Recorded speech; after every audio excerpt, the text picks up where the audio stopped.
Coming to you monthly since 2010, this is the TSG Multimedia Podcast about trains, model railroading, and historic preservation. We're sponsored this month by the TSG Train Crew on Patreon. Visit patreon.com/TSG Multimedia for more information. ModelRailroadControlSystems.com, electronics for operations. The Western Pacific Railroad Museum, WPLives.org. Podomatic.com, a podcast hosting and distribution platform. If you'd like to sponsor this program, please email podcast@tsgmultimedia.com. Welcome. I'm John, and this month we have a full slate of interesting things to share, including a train show, a big grand-scale railroad event, model weathering, a photo charter, and a lot more. I'd like to point out the names scrolling past to my left. These are the members of the TSG Train Crew on Patreon who support the work we do here on the channel for as little as $2 a month. These great people enjoy behind-the-scenes updates as they happen and also get to see all the Saturday features before anyone else in 4K and without that pesky watermark in the lower corner of the screen. The TSG Train Crew support helps us out a lot, so please join the crew today.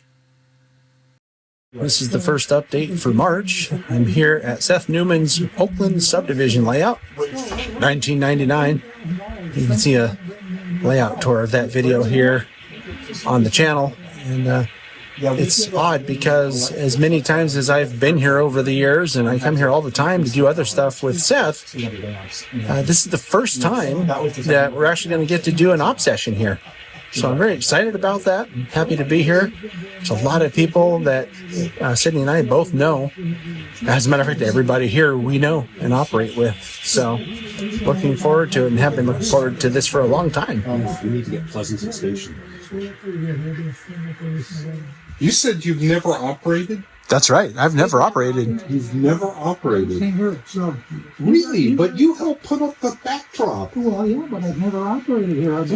So the session's underway, and so I get to do the what's called the Neumann job with my friend Richard. He's on the other side here. Roseville is towards the mountains. It's a really cool layout, by the way. This is Neumann over here. Hey, John, you had a question.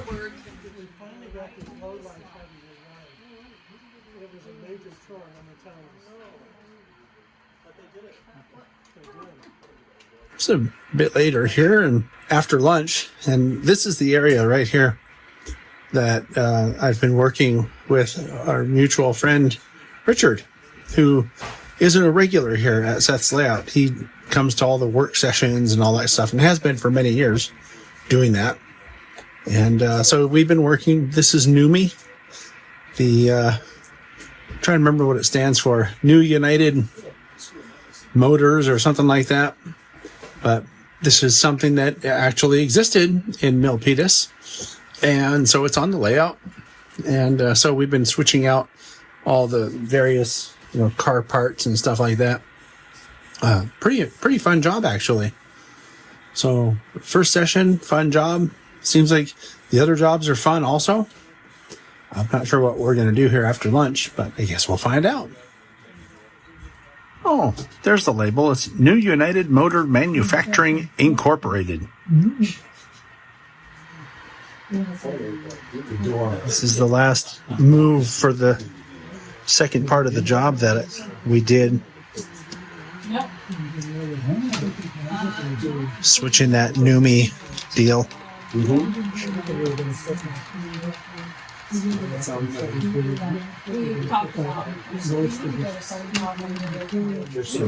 So as the second half of our second job, we're taking some cars out of the yard back to where we came from. So we're back on the other side of the peninsula where Neumann is. And we have to switch the stuff that's down there by where Richard is standing. That's the guy in the tan shirt. It's a little area called Snowboy. Remember, you can see all these places from this layout on the layout tour video that I shot with Seth. She's back in 2018, I think. I think it's just about time for an update on this layout because there's a lot of different stuff and a lot of really cool stuff that they've added since then. So the session has been over now for probably a good 20 minutes, maybe a half hour. Had a really good time. This has a lot of very interesting switching and interesting work to do on Seth's layout. I'm glad that we finally got to operate here. And the last thing I did was I put the Sparky 107 caboose on the layout and took some shots of it running around this layout as part of its epic journey all the way from Canada out to Murph's layout in Boulder Creek, California. Thanks for a great time, Seth, and I'll be back with another update sometime soon. Hi, we're here at O-Scale West this morning. I was talking about this event for the past couple of months on the podcast and on our Talking Trains show live. We even had someone on from this event on Talking Trains a couple months ago. And this is the second day of 2. And my understanding is that yesterday, when we didn't come, they had a really good turnout. And it was Friday, so it was a weekday. So having a good turnout on a weekday means that the event was successful. And we're here really at the very start of Saturday, so it's not a lot of attendance yet.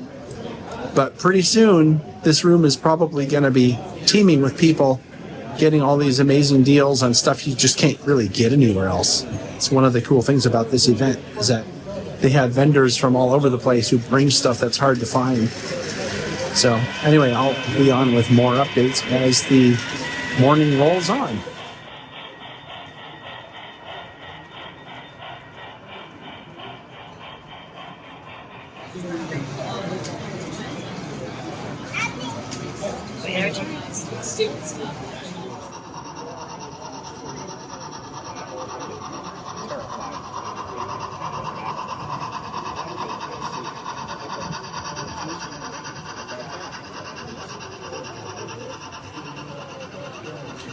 Bob Brown's legacy lives on in every issue of the Narrow Gauge and Short Line Gazette, past, present, and future. Thank you, Bob, for everything. You will be missed. Now, for a moment of silence, we're going to blow some whistles.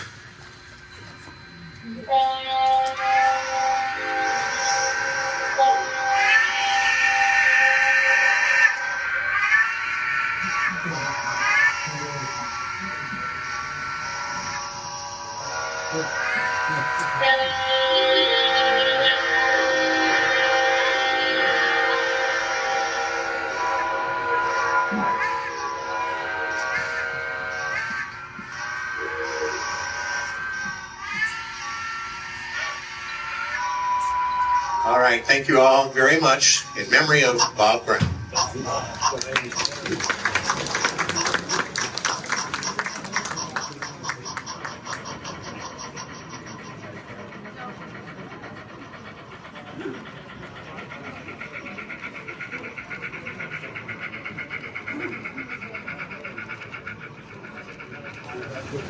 Hey, we know that guy.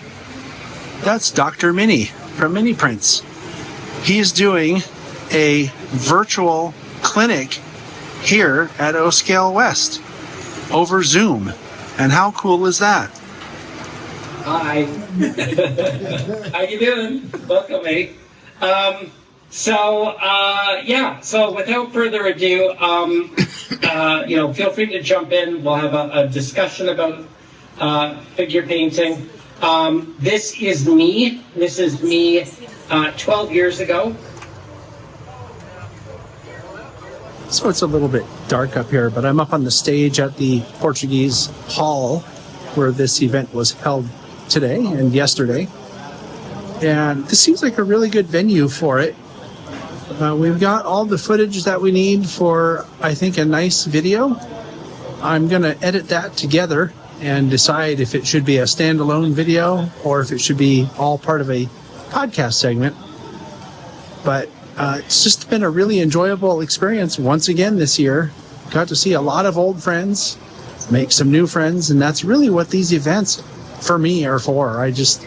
We cover them and all that, but it's a good time to catch up with people that we see maybe once or twice a year. So that's it for now, and we'll come back with the next update when it happens.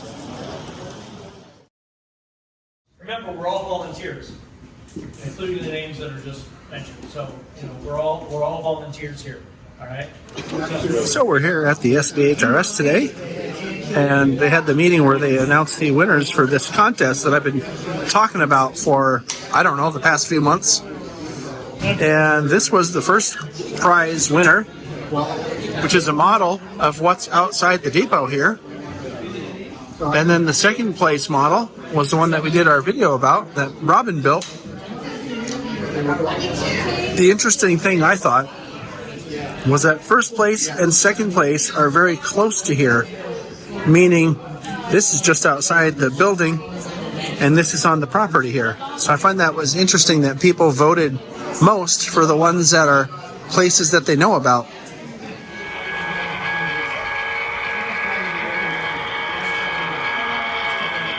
This is an example of you never know who you'll run into. Standing next to me is Raymond Swift. Woo! Yeah. You know Ray because he sends in catches of the month all the time, and they're always really good shots. So maybe you should tell people something about how you get your really good shots and maybe a tip on photography or something. I'm putting him on the spot. He didn't know I was going to say that. No, not at all. But they are good photos. So thank you. Do you have any tips, like a basic tip that maybe someone who wants to take good photos of trains could take away from this? So a good thing to do is have a really good camera. What I use is a Canon T7. I also use Lightroom and Photoshop for any of my edits. It can be a bit challenging, but once you get used to it, it's pretty easy, and I think that's pretty much it. Okay. Like I said, he didn't know I was going to ask him, but that's Raymond Swift. You'll see his pictures on the Catches of the Month quite often, and thank you very much for sharing them. Of course. Anytime.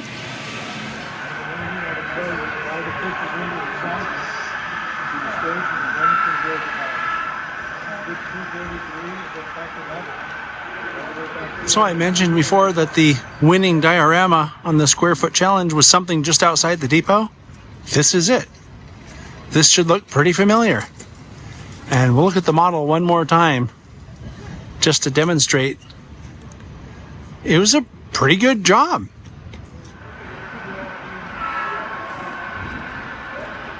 This logging area that Robin has been working diligently on, still under construction.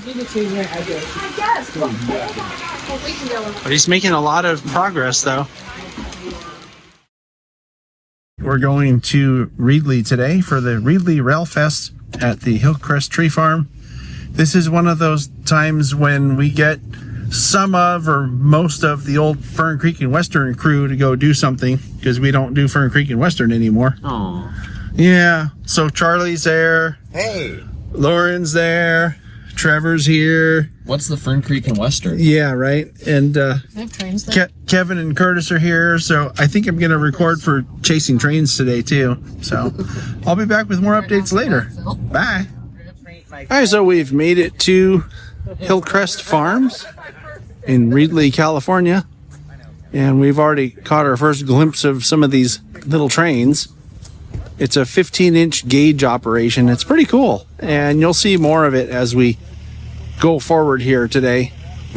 It's a neat place with a lot of neat equipment, and moreover, it's kind of a gathering of a whole bunch of people that are into steam. So people from all over the country come here for this.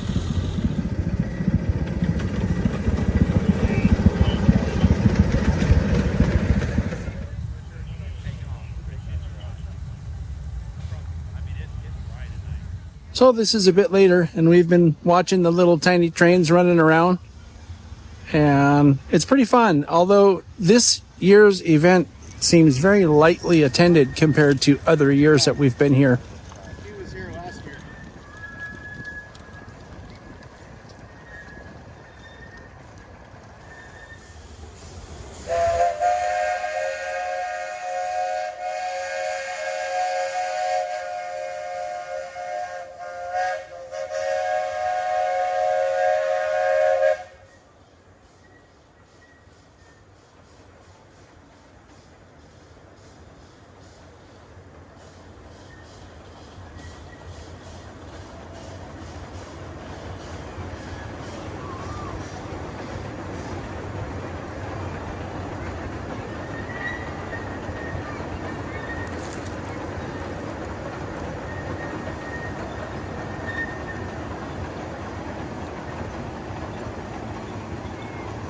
Hi, it's a bit later again, and we've been foaming for the past, hour or two. Got some really cool shots. There's a bridge just over my left shoulder back here. Not sure you can see it in this picture, but got shots of the trains going over the bridge using the drone, which is pretty cool. And I'm just waiting for the train with my compadres to show up here, and then we're going to ride it back to the main area. But they have a little station out here that I can board at. So anyway, more updates later.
So later on, when we're doing our final wrap-ups for Chasing Trains, Charlie's going to talk about how fun it was to fire the number 13,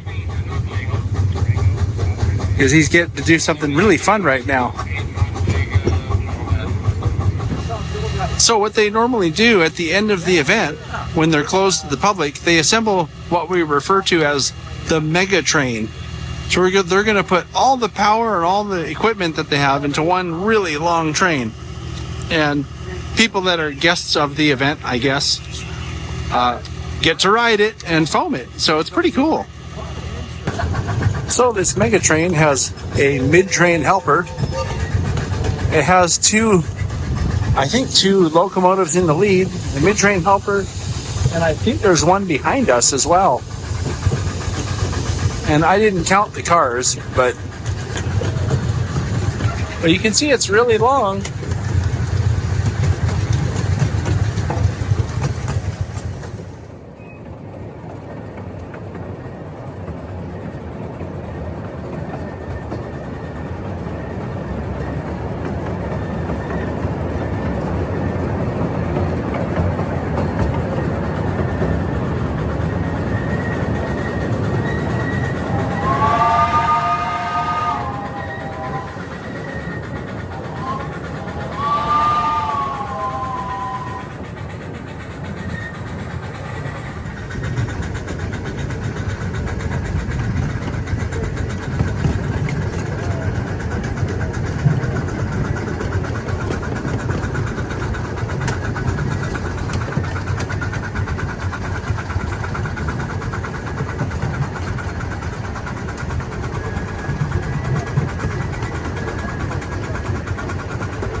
Alright, so we're in the process of riding the mega train now. we're doing something different. Usually they'll go around the railroad once and then let people get off or whatever, and then they'll go around a second time with the mega train. But this time, this is on the first time around, and instead of just going all the way around the railroad like usual, why we have diverged back down to what they refer to as the Watoki division. That's the newer part of the railroad that they built most recently. So it's like an extra long ride. And it's making me wonder if they're going to do a second run around the railroad or if it's just going to be one big long ride. Because my intention was to ride it once and then use my drone on the second run. So it remains to be seen what's going to happen. But anyway, it's a nice ride though. They have really good track work at this place. It's only 15-inch gauge, but this may be the smoothest track I've ever ridden on. So this is pretty much the end of the day for the trains here at Hillcrest. And you can see behind me, they're kind of putting everything away. But we did that mega train, and I was right. They did not go for another trip around the railroad. They just did kind of 1.5 trips. But it was still cool to ride that and see how many pieces of equipment they put onto it. So anyway, that's the last update for now, and I'll get back with you later. All right, so we just finished the Talking Trains show where we had actually a few things going on. We had an announcement about some Western Pacific events that are happening up in Portola, and of course some Western Pacific events? Well, it was the Union Pacific big boy showing up in Portola. Oh, by the way. Yeah, and that's actually happening really early this month. This being April, right? That's when this podcast comes out. And so you can go to it's actually WPLives.org if you want to find out about that, or just watch the show and you'll hear all about it too. Right. And then there's another event happening in late April or later in April. That's the Tuolumne Railroad Weekend, I think is what they call it. And that's where we have a special excursion happening on Friday, and plus a social get together for that. And then the West Side Reunion happens on Saturday, and the Sierra Seminar happens on Sunday. And it's all sort of logging and Tuolumne County history put together. There's a really amazing modeling and clinics and stuff like that. And a great hotel to stay at, from everything I've heard. Yeah. So it sounds like a wonderful, relatively inexpensive event as conventions go. Yeah, as far as that goes, it is.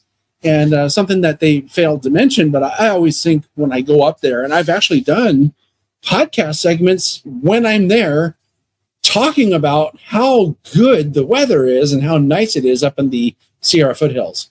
So it's in a really nice place. Cool. So anyway, so there's that. And then we had our main featured presenter, which was Chris Hauff, who does amazing photography. And I asked Chris maybe a month or two ago if he would come on the Talking Train show to share photographs of Niles Canyon Railway that he's taken over the past 15 or so years, almost 15 years that he's been volunteering there. As a matter of fact, the backdrop that we're in front of here is one of his photos that he sent to me to use for the thumbnail. And so he went on for, I don't know, about an hour or so, sharing some really nice. It was almost too brief. His pictures, he presented his pictures and he talked about what made them special. And believe me, they were all spectacular.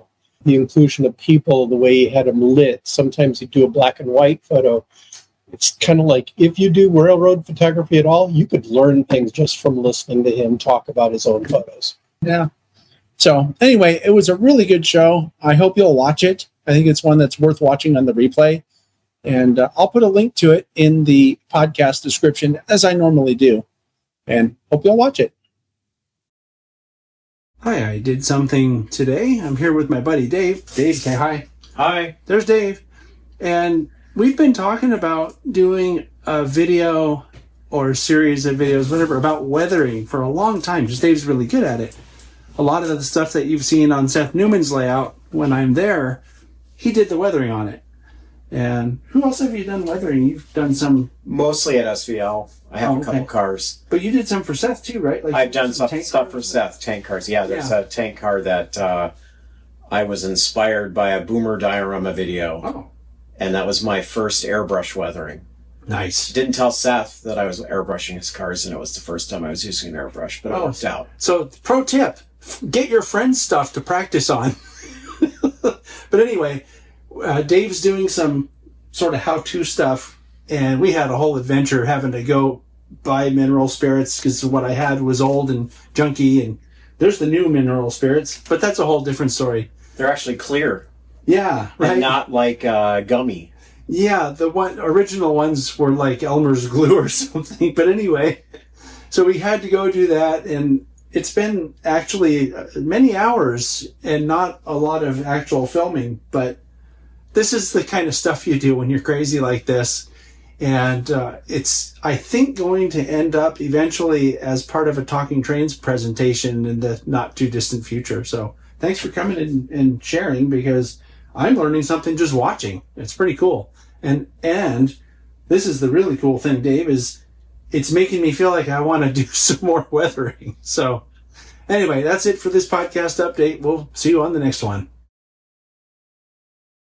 Hi, I'm doing something today. I have a friend on the line here who has just recently completed writing a book.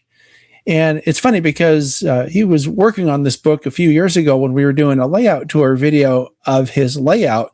You may remember Jim Providenza and the Santa Cruz Northern. That was a layout tour that came out, I think, 4 or 5 years ago. And Jim's here, so let me bring him up real quick. Hi, Jim. How you doing? I'm doing okay, John. It's good to be here. Good. Well, it's good to hear that you finally finished that book you were writing for many years. Today, we're going to talk about that for a couple minutes. Sure. And thanks for joining me. I think it's great because, well, I'll let you talk about the book, and then I'll tell you why I think it's great when you're done talking. Okay. We'll try and keep it short and simple. I had a friend who started writing switch engines at age 11 in Seattle back in the late 40s, and then in the early 50s, learned to hand fire a steam engine in yard service. Went to the University of Washington, but started working summers first as a Gandy maintenance way, but then as a signal maintainer, signal apprentice initially. And he never stopped working for the railroads. He worked in the Pacific Northwest. Then he worked on the Rio Grande. And I still am amazed. He went from, what he called soggy sound in Seattle to, freezing temperatures and 110 degrees in the summer in the Utah high desert. But he loved it. And he was an incredibly good writer and very perceptive of the things that he saw. And so he had this whole series of stories and asked if he could have help, getting them published at some point. He then passed away. And so Dave Clemens, who did 70 maps for this book, and I decided that we would try to make this happen for him. With his daughter's, help and permission, we spent 13 years working on it. And we finally have it out in print. It's a long-term project. Yes, but worth it. Really worth it. Yeah, and it's funny too because the way that you tell the story, it could have actually been entitled "The Accidental Railroader" because he didn't start out that way, but that's not the title. Let me bring the picture up because it's a cool picture. I think life along the tracks, really cool. Yeah. Now, well, it's a really cool picture because it's a really great picture. That's a Phil Hastings photo.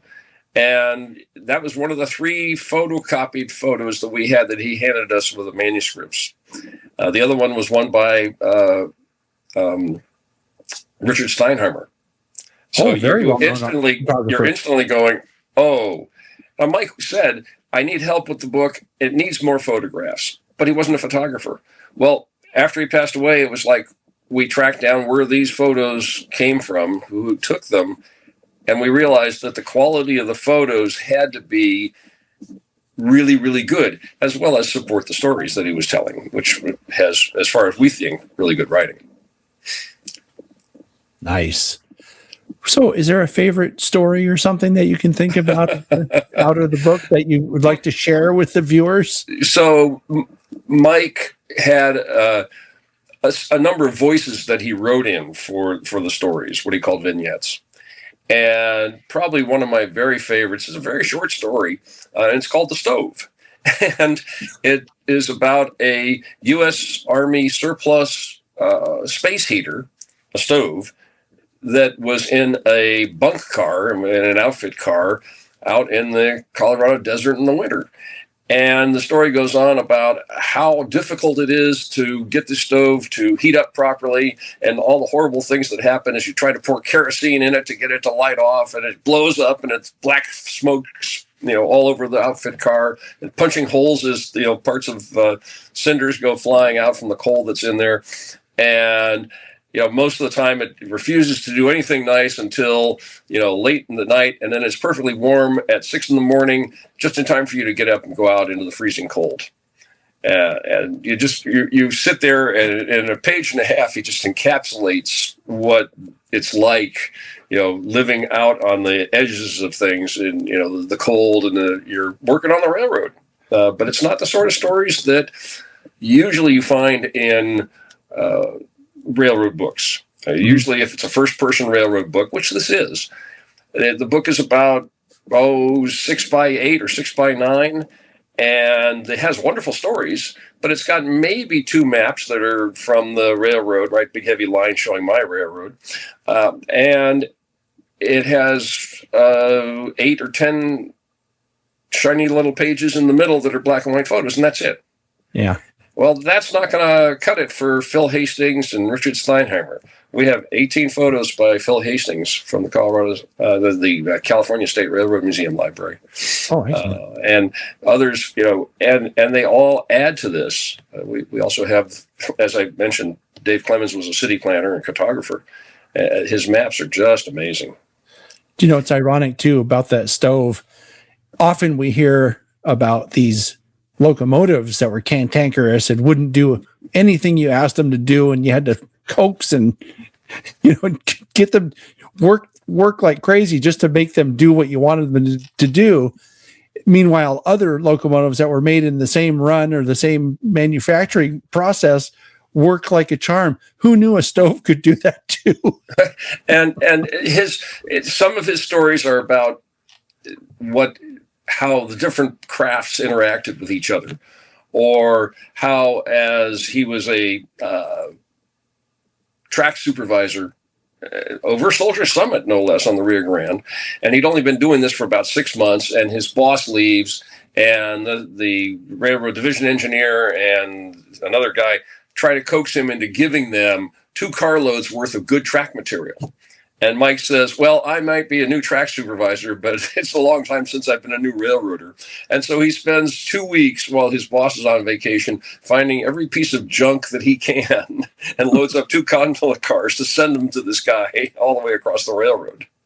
His boss comes back, is totally unhappy that they tried to do this, alternating with laughing with a big belly laugh at the thought of these guys finding all this junk and useless things that arrived to them. So it's some of that sort of stuff, and just really interesting. And it's Bill Schomburg, who is a retired editor of Railroad Mile Craftsman, said, this is not your Wall Street history. This is blue collar, hard hat, Carhartt history.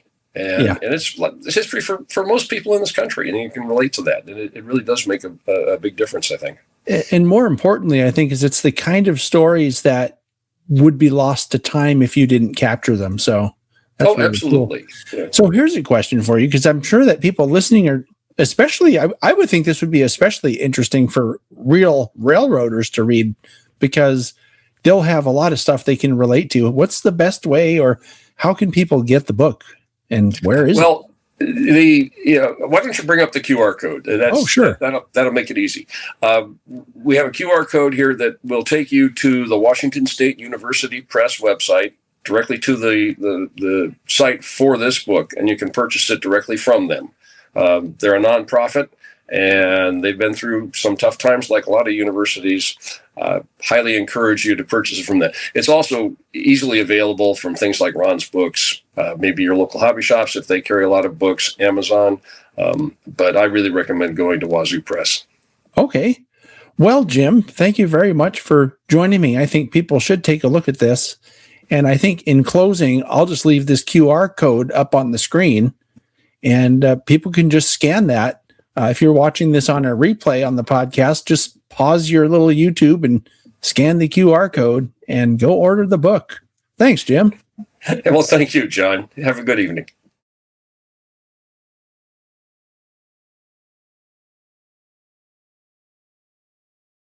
Hi, today I'm at John Zock's Sierra 1955 Railroad. This is in Twain Harte, California. And I'm up here because tomorrow we have a special excursion on the Sierra number 3, or behind the Sierra number 3, that Gary, our friend Goofy Gary, bought tickets for the special excursion. It's a photographer special, and then he couldn't go. So he said, why don't you take my tickets? So who am I to say no? So I'm combining that with an op session today on John's layout. So it should be a lot of fun. I'm already working. Last time I was here with Sydney, we did the rock train, and I requested the rock train this time so that I could do it again, because I always like to do jobs more than once so that I get used to how they work. And I'm already doing it much better than we did last time because I understand the job better this time. So it should be fun. If I encounter anything along the way that seems interesting, I'll make sure to share it with you.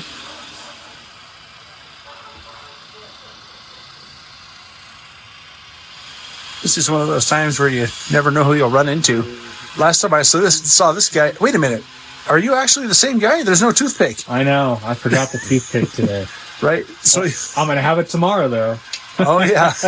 So Chris is actually going on the photo charter with me tomorrow. And so we're going to hang out tomorrow, aren't we? We are. But it looks like you're just hanging out here today. Why aren't you doing something? So I'm hanging out because I'm waiting for my train to get put together so that I can operate it. But before my train can get put together, another train has to get put together and has to leave the rail yard first. So it's actually important that you don't, leave out of order. So there's a reason why particular trains go out in a certain order, because everything it's distributed to other rail yards. If it's not in that order, it screws the whole process up. So, right. So we even do that here playing trains. Very good.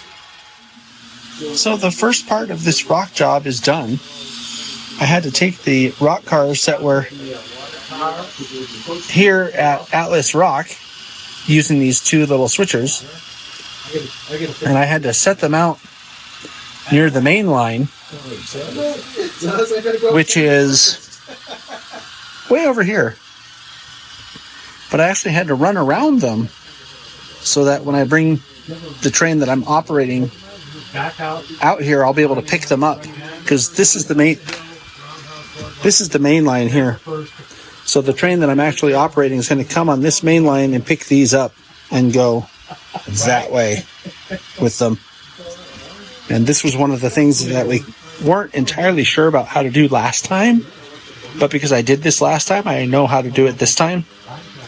And one of the things that I like about operating on the same layout more than once is, just like in real life, people who do real jobs every day know all the tricks. And when you show up to a layout for the first time, you don't know all the tricks. You have to figure them out. So it's kind of hard, actually, to show up for the first time not knowing. Anyway, I know now.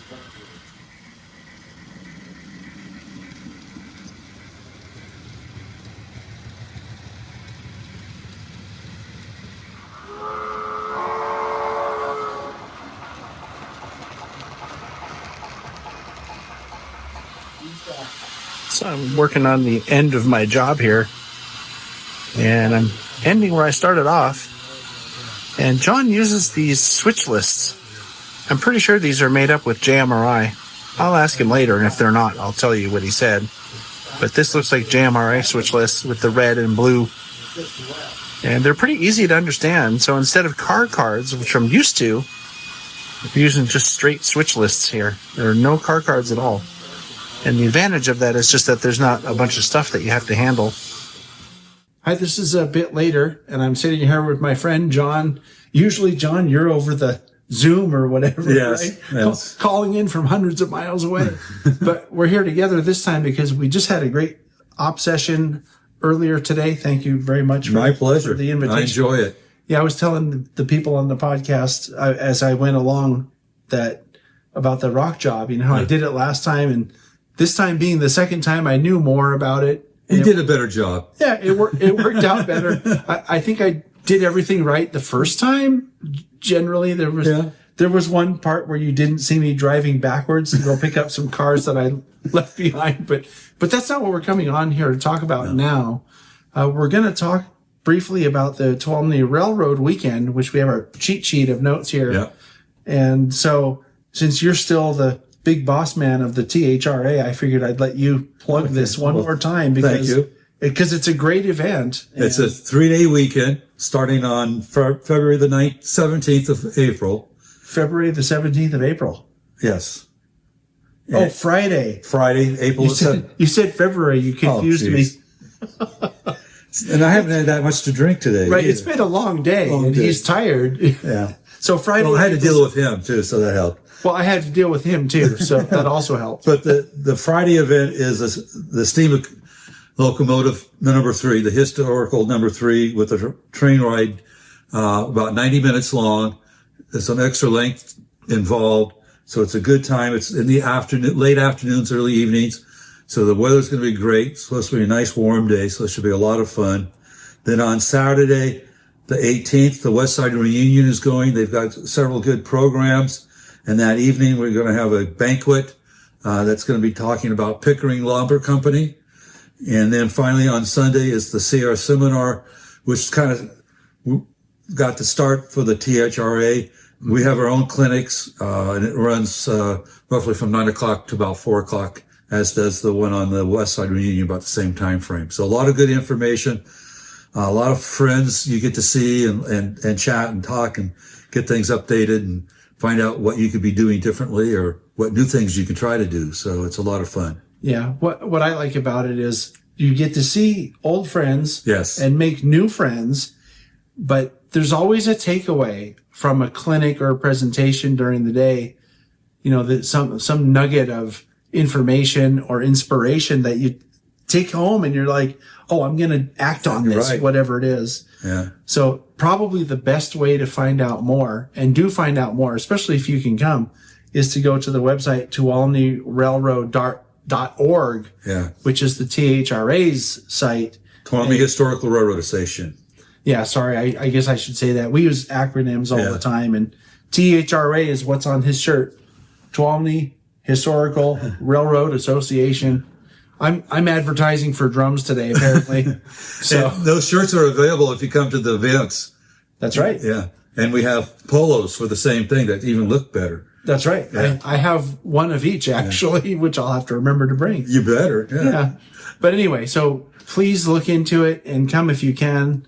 This is actually, all of the events are really good. I started coming to the Sierra Seminar before I started coming to the West Side Reunion, and I find that both of those events are especially good. So lots of information about logging and mining and just I'll focus on what happened in Tuolumne County. Right. The railroads, the logging industries, Hetch Hetchy, and all those good places that really kept the county alive and working for a long time. So yeah. So come if you can. Yes. This is the last you'll hear about this year's edition of this event. So, and we'll plan next year at roughly the same time frame. So. Right.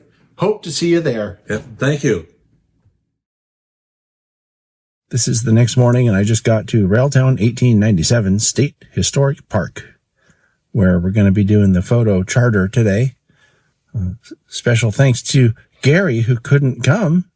I got his ticket, so the photo charter will be thanks to Gary. And Gary, I hope you enjoy the video if you watch it. I want to thank also John Zock for having me over yesterday for the op session and having me over so that I didn't have to drive at 5 a.m. today to get here. So thank you very much, John. The obsession was a lot of fun. And as expected, the rock job went better the second time because I knew more of what I was doing. It's always helpful. That was the whole point to trying to get that job again.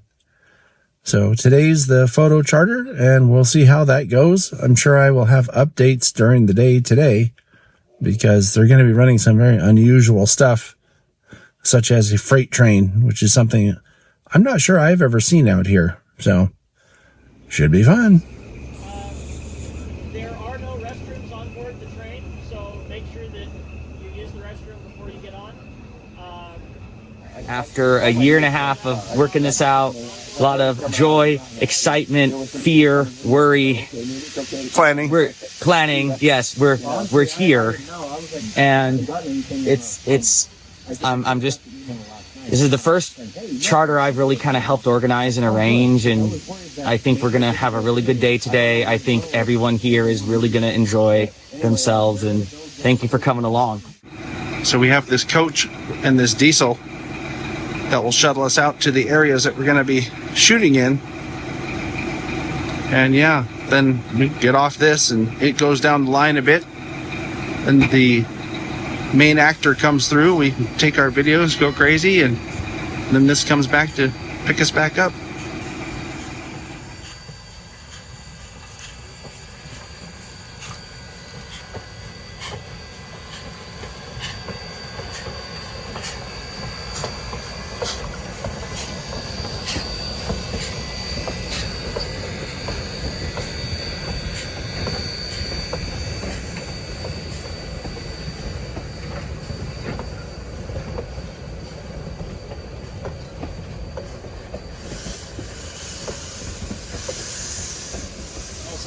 So it's a bit later. Just finished a couple run-bys at it's our third location. Not really keeping track and just shooting as it happens. But lots of good shots. Mostly places I've been to before and shot before. But it seems like everyone's having a good time.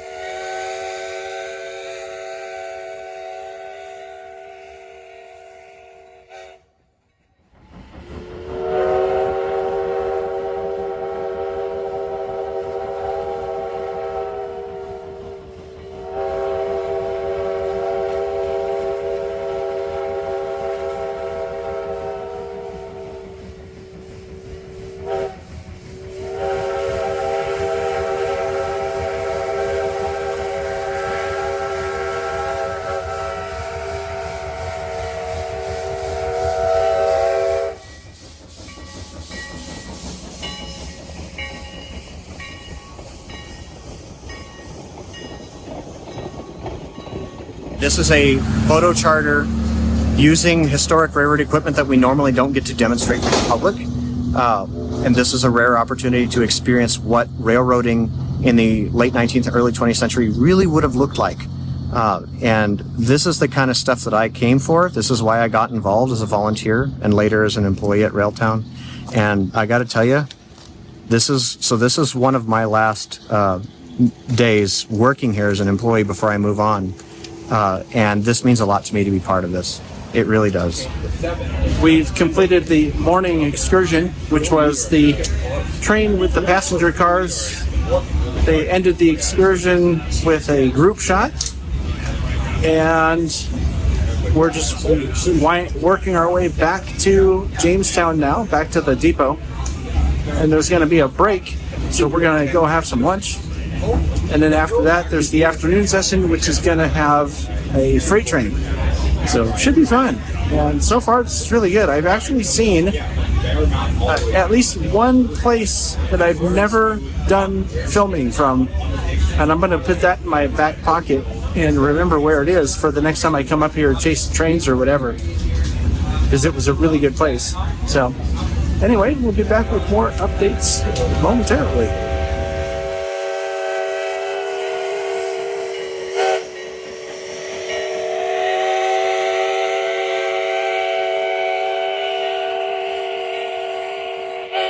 So this is a bit later. We just finished lunch, and I ate way too much. Don't eat the burrito. Yeah, but we're back now at the Roundhouse. Mike's on the clock now. I'm wearing a different hat, not an actual hat. You can't talk now. Oh, because you're representing the state. Oh, yeah. So he's representing the state. So if anything he says can and will be used to help It's very against him. true. But as long as I have the mouthpiece, I say the right things, I'm okay. Oh, okay. Well, don't only say the right things. So anyway, we're about ready to get to we're calling it a safety meeting, I guess. Is that what it is? Oh, he's left. He's back out now. Yeah, that's okay. Anyway, we're about to get to the safety meeting. Oh, here, hold on. This is not a Chasing Train show. Even though it could be. But we got our toothpicks in. That's right. Toothpicks. We're ready to go. This is Toothpick Man. They said it was pretty much. They Yeah. did a bunch of. Anyway, on to the next update.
We're out at a place called Quartz now. This is one of my favorite spots to catch the Sierra Railway locomotives here. It's a place that has good sight lines, and in the afternoon, the place that I'm standing right now is very good for sun. But we just did the first run by here, first of 3 run bys, and there's going to be, I think, 2 more. So, unless the plans change. And, once again, it seems like everybody's having fun.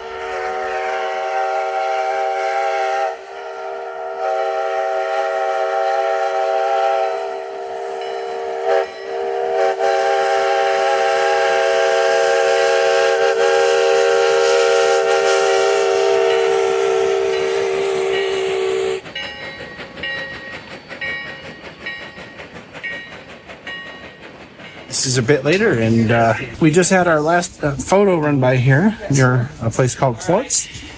The afternoon sun is quite nice here, and it's, I think, done. And my feet hurt. I've been on my feet all day, and yeah, I'm feeling it. We were on our feet yesterday too at the op session. So anyway, that's it for now.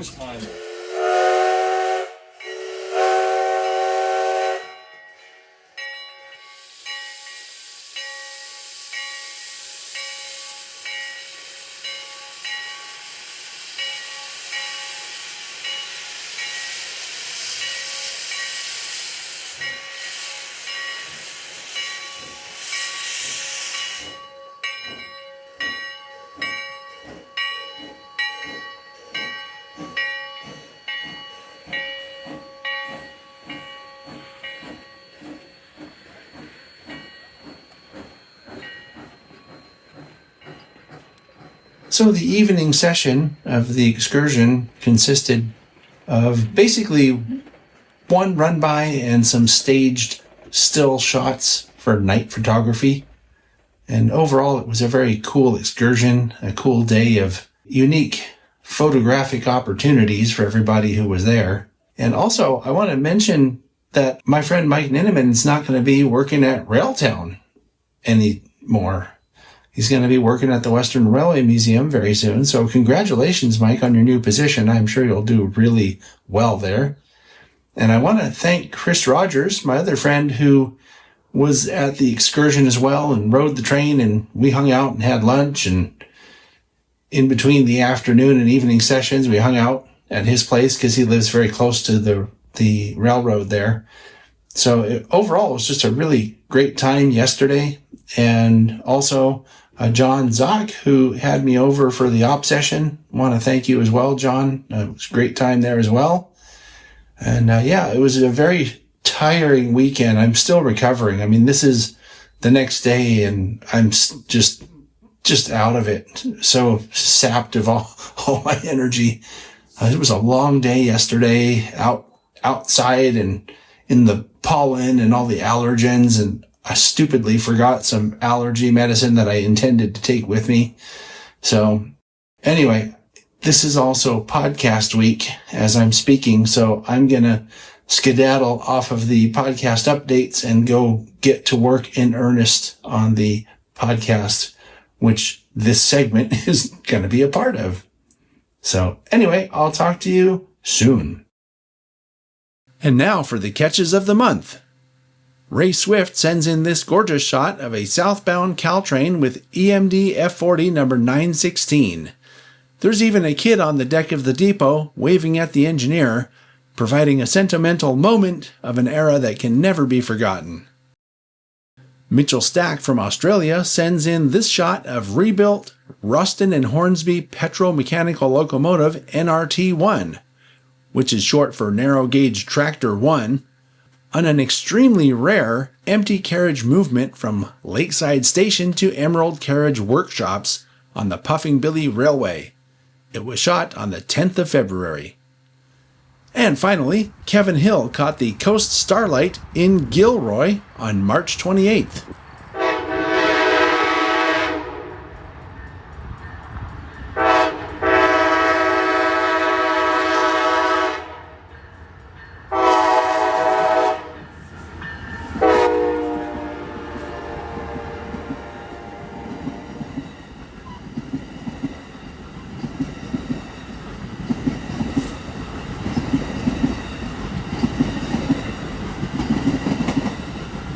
Cool shots, guys. Thanks so much for sending them in. If you have a train or model catch you'd like to share, please email it to podcast@tsgmultimedia.com. Be sure you own the shots and include the what's, whens, and wheres of the shots you send in. So our calendar is jam-packed for April and beyond, so expect another long one next month. If you'd prefer having behind-the-scenes updates as things happen, join the TSG train crew at patreon.com/TSG Multimedia. It's as cheap as $2 a month. Thanks so much for watching and listening, and I'll see you next time.